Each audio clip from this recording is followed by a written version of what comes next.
Brian, finally fighting back in Dublin. How good does that feel? Amazing. I cannot wait. I can guarantee you one thing, there isn't a more excited fighter this week than myself. I cannot wait to make that walk and put in all that hard work. Has it made the preparation any easier because you've travelled all around the world in the last 5 years? Yeah, and look at it, the travelling has a benefit too. You get to fight and see the world somewhat, but nothing beats fighting at home. That's for sure. And how excited are you to hear that atmosphere once again? Lads, I swear to God, I can't get it out of my head, and in the best way. Like when I wake up, it's probably one of the first things that pop into my head. But I'm going to embrace that. The last couple of times I fought in Ireland, one thing or another. Like one time I didn't carry my flag. I was so nervous. I'm not messing. I can't wait to. I'm going to embrace every step, and like I always do, fight with everything I have. We spoke to Jornel a little bit earlier. He said he's looking forward to it. He's excited for the atmosphere. Do you think that will change when he sees you walking out? Look, everybody's different. What Jornel does think or says, I have no influence on. But I'm sure he will. It'll be. I think everybody who fights on this card, like I said, it's deathbed shit. This is gonna be something you're gonna bring to your deathbed. It'll be one of the last things you think of walking out in front of a sold-out Tree Arena. And with that buzz, this is the mecca of European MMA, and we're all privileged to be on it. Just away from Friday night, you spoke recently really well in a couple of interviews about the mental health side of things. Mm-hmm. You had your struggles. You come out much better from it. Looking longer term, do you think when you step away from fighting eventually, it's something that you'll look to keep involved with the sport, especially that side of things with young fighters? Perhaps, yeah. And a lot of people have reached out to me since, and I think it's just a very important factor, and something I ignored for a long time. Not just the sports psychology, but the actual psychology and the mental health of it. And I went in the Russia fight at 2%, and I still done. Was close to finishing it 3 times, but nobody likes to lose, in particular myself. But it made me, get my things in order and go see the necessary people. And a few months later, I feel like I feel fantastic. Phenomenal. Finally, just on Jornel, what do you expect from him? He's unbeaten. He's an exciting young fighter. What do you expect on Friday? Oh yeah, ask for Jornel very simply because he's a good fighter. He's a great fighter. So. Very technical, good on the feet, good on, he switches from southpaw to orthodox. He's a good grappler too. So look at, he's a mixed bag, but a very technical guy, and you can expect a hell of a fight. I said this is the 2 best strikers in the bantamweight division fighting each other. Whether it'll be a striking matchup or not, I'm not sure, but we'll see Friday night, won't we? We spoke there about the mentality, obviously, coming into the last fight. Mm-hmm. Was part of that the fact that it was 2 weeks before the Irish card, everyone else is preparing for the Ireland card, you weren't on, you had a really tough matchup in the prelims in Russia. Was that a big factor? Was it just a bit of a negative feeling coming into that fight? Not at all, actually, Sean. It's something that I've struggled with anxiety for the best part of 2 decades. Not even knowing a lot of the things that were occurring in my life that was anxiety, but it was just different ways of it manifesting. And a couple of things happened during that camp in my personal life that brought it all to the surface, and I was okay at dealing with it during camp. I was getting through it, but getting through it poorly.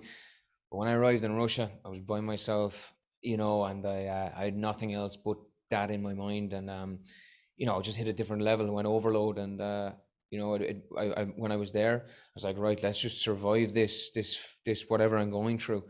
Not sleeping for 50 hours, not being able to, concentrate on anything else, only the negative. And I said the second I'm getting home, I'm ringing someone and booking in with a professional, and I haven't looked back since. And it's doing me the world of good.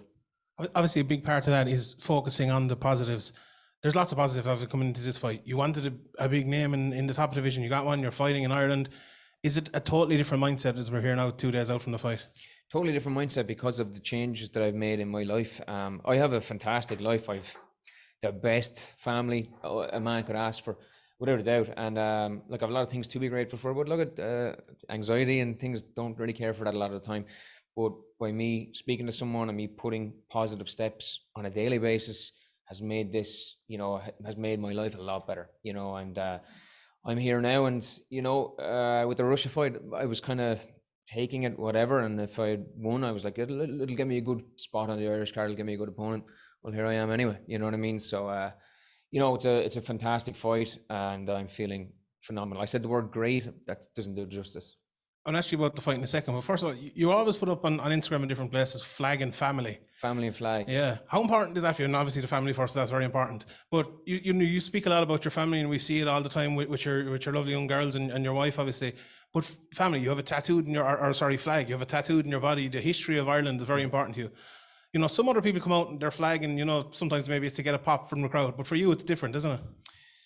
You know, I am extremely proud to be an Irishman. Like if I'm not studying fights, I'm studying Irish history. You know, I could be a historian at this point, but like to represent people who fought for us, you know, when they didn't have a choice. I have a choice. I get to walk out in front of 10,000 people in unarmed combat, but these people, for the reason we're here today, done it for us, done it for them, done it for us. So for us to be Irish fighters after them means the world, and I carry that with enormous pride. And of course, my family, they're my everything. They're the three best humans I've ever came across. So I've always going to represent them. You know, they're behind me 100%. And on the fight itself, we had Jornel here earlier on, and I was kind of asking him, you watch one of his fights, he's a southpaw, you watch the next fight, he's orthodox, and I was trying to get it out of him, I couldn't, unfortunately, but he said he does know what he's going to fight when he comes into the fight. Mm-hmm. It's not something that he just plans. What do you think he's going to fight? Do you think he's going to come out orthodox or southpaw? I think he'll mix it, to be honest. He's very comfortable in both stances. So I think it's his best skill set, being able to switch seamlessly. And he's well-rounded, but like, I do very well against technical guys. I'm very tactical myself. And, you know, I feel like I'm better than Jornel in every area. And it's about who's done the prep, who comes in prepared mentally, physically, ready to give it all. One thing I'll say about Jornel is he's excellent at the things that require skill. And I'm sure he's very good at the things that don't require skill, but we haven't seen that yet. I haven't seen what he's like when he gets hit. I haven't seen what he's like when he gets dropped. I haven't seen when he's dragged into a dogfight or anything like that.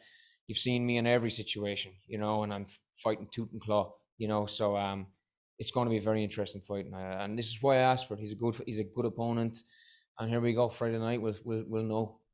He was actually very complimentary of your skill set and said your record doesn't, you know, show what kind of a fighter you are. I asked him and I asked Brett Johns as well earlier, and they both kind of agreed. Is this fight and the next couple of fights over the next year to get you to that title? Because as we know, the tournament has gone on, and everyone, all three of you on this card, and I'm sure a couple more as well, were very sad not to get on the tournament, I'm sure. But is this fight and the next fight the fights that can get you to the winner of that tournament in a year's time? Is that what you're looking at, kind of to be the guy outside of that tournament? I said this fight is for all the marbles, and I mean this in the sense that this will put me back into the top 10. This will put me back right in the fringes of a tournament where you look at tournament history, there's always going to be someone that's going to drop out. And add to that, you looked at the 145-pound tournament. When that finished, they were looking for contenders. Who's going to put themselves in line for after the tournament if you don't get in on a technicality with an injury? You know what I mean? So, like I said, this is for all the marbles, and you can be damn sure I'm going to fight for absolutely every inch in there on Friday night for it. Brian, is there a number on the amount of people who are going to come up for this fight? From Wexford? Yeah. You'll see a lot of purple and gold, let's put it that way. In terms of the matchmaking, of course, you say you asked for Jornel. I mean, a lot of the time, Bellator have been pretty good, particularly to the big name fighters in the destination they're going to. Coming off of a loss, off of some tough times, they could have given you a nice easy name if you wanted. Was that ever discussed, or was it immediately like, no, I want the big names and the big tough guys? I think it's my 10th fight with Bellator, I think, and they said, who do you want? And I said Jornel Lugo. I could have picked someone that would have, give me a handy payday, get me back in the win column, but that doesn't get me up in the morning, you know. This made me train an extra hour, you know what I mean? This made me run an extra 5K. This made me work very, very hard, and I'm already a tireless worker. But at the start of this, I picked Jornel because I knew he's a very good fighter, and I felt like I had something to prove after the last one. I don't feel like I have anything to prove now, in the sense that what I've done and where I am in my life right now, but like I said, it's for all the marbles, and this excites me. Yeah, I also wanted to ask, logistically, how does it work if James wins the tournament? I'll be the first one to put my arms around him and congratulate. I love James. I was only talking to him yesterday. Like, logistically, like, there's plenty of men to fight. I don't have to fight James, and I won't fight James.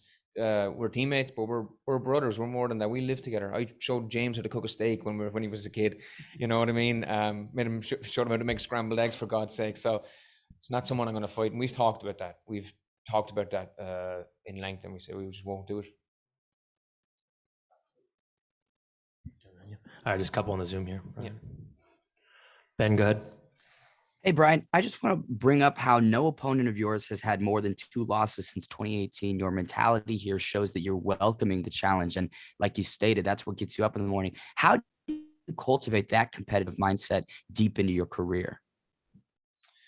You know, I want to show that I'm the best. I'm only going to show that by beating the best. You know, I have done much more for this company than most men, and that's fighting AJ when I was sick, fighting Daniel on Vital on super short notice, just to get my foot in the door. And but I'm a fighter. That's what we do. You know, I think we should be stepping up to the mark a lot more often. I think a lot of fighters just baby their careers way too much. But I want to fight the best guys there. It excites me. I'm a fighter. Like I said, like Sean talked about Irish history and things like that. They didn't have a choice to fight. You know, I do, but I still want to put myself out there fighting the best. And you know, I didn't know that stat, to be honest. I just knew that they're good guys. Best of luck, man. Thank you. Dylan. Hey Brian, thanks for taking the time. You're one of the biggest underdogs on the card. Do you pay attention to that type of stuff, or does that all go out the window once you step foot in the cage? It's another statistic I didn't know. I don't care. Well, like Friday night, the only thing that matters is when the bell goes, you know. So I've been underdog before, I've won, I've been favored before, and it hasn't went my way. It means jack shit to me. Thank you. Good luck, man. Thank you. All right, Brian. Thanks for the time. Thanks, guys.